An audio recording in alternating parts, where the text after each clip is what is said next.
Simple রান্না, coral মাছের মাথা লেজ ভুনা আর মসুরের ডাল মাখানো। পেঁয়াজ লাল হয়ে গেছে, দিয়ে দিলাম আদা রসুন জিরা বাটা, ভালো করে কষাই নেব। এখানে দিয়ে দিচ্ছে হলুদের গুঁড়া, মরিচের গুঁড়া, লবণ, ধনিয়া গুঁড়া, এগুলো ভালো করে কষাই নেব। এখানে মশলা কষানো শেষ। এই যে এখানে মাছগুলো পানি দিয়ে দিয়েছি, এখন ঢেকে দেবো। জিরা ভেজে নিয়েছে, এগুলো গুঁড়া করে এখন দিয়ে দেবো। মাছগুলো হয়ে গেছে, গুঁড়া করা শেষ, দিয়ে দেবো।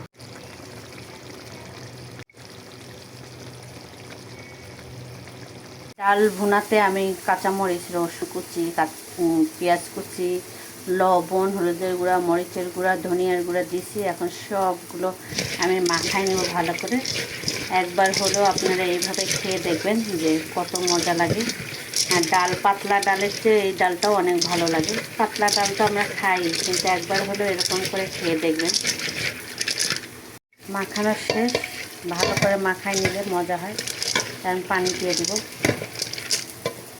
আর এখানে হচ্ছে ডাল ভুনা, তেল দিয়ে দিয়েছি, এই জন্য তেলগুলো ভেসে রয়েছে। আমি ডালেও একটু জিরার গুঁড়া দিয়ে দেবো, কারণ এই ডালটা তো বাগার দেবো না আমি, এই জন্য জিরার গুঁড়া দিয়ে দিলাম। আজকের রান্না হচ্ছে